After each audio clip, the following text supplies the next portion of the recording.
Here's something most physicians don't talk about. What we call normal aging isn't normal. It's optional. In 2005, a physician named Harry Lodge, along with one of his patients, Chris Crowley, published a book called Younger Next Year. In that book, Dr. Lodge reported his study about the aging process and what he observed at the cellular level. His central argument was this: the body is running two competing signals at all times. One drives inflammation and decay. The other drives repair and growth. And what you do physically consistently makes all the difference, and it determines which one dominates. I call these signals C6 and C10, his framework. What we actually measure in the blood are markers like CRP, which is C-reactive protein, IL-6, interleukin-6, and TNF-alpha, which stands for tumor necrosis factor alpha. We can just use the abbreviations. These are the body's inflammatory signals. Let's talk about what meta-analyses are. Meta-analyses are research studies that synthesize the findings of multiple related randomized clinical trials. They put all the research findings together and determine what common information you can get out of it, how you interpret them all combined. And here's what multiple meta-analyses now confirm. Regular exercise consistently, measurably reduces all three of those inflammatory signals, not as a side effect, but as a primary mechanism. That's what they do at the cellular level. But there's something the book simplified that the evidence refines. The anti-inflammatory effect isn't from one workout or even 1 month. The research shows you need at least 12 weeks of consistent training, minimum 3 sessions a week, before you see robust, measurable changes in your inflammatory markers. This is not a sprint. It is a biological investment. It's your investment in your quality of life for the long term.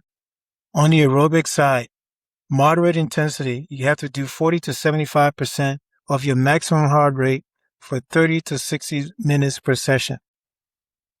A meta-analysis done in 2019 of healthy middle-aged and older adults found that aerobic training reduced CRP by an effect size of about 50% and TNF-alpha by about 75%. If we put that into context, that's meaningful enough to affect your cardiovascular, your heart and blood vessels, the status of those, and that determines your blood pressure, as well as your cognitive disease risk. That's your brain functioning. So that has implications for dementia. In strength training, this is where the science has gotten more precise. After 30 years of age, we lose muscle every decade if we're not actively fighting against it. But a meta-analysis done in 2025 shows something important. Resistance training, strength training at meaningful intensity, that's about 70% of your maximum on a lift, doesn't just reduce CRP and TNF-alpha, it increases BDNF, which is brain-derived neurotrophic factor. This is a molecule that your brain uses to build new connections. So you can imagine this has important implications for your risk of dementia. Muscle is medicine for your body and for your brain. The strongest finding across the different meta-analyses that are available currently is that combining aerobic and resistance training produces broader anti-inflammatory effects than either one of those things alone. And critically, these effects happen independently of weight loss. Whether the scale moves or not, consistent exercise changes your molecular chemistry. It affects what happens at the level of your cells in your body. 3 to 5 combined sessions per week, 12 weeks minimum. That's what we're talking about. That's the evidence-based version of what Dr. Lodge was prescribed. Lodge's message was right.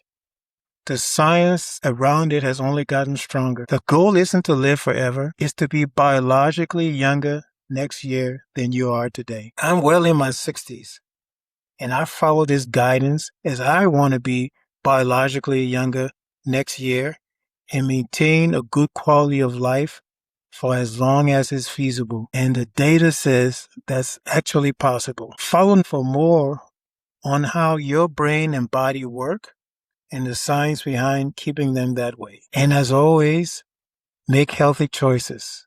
This is Estrada Bernard,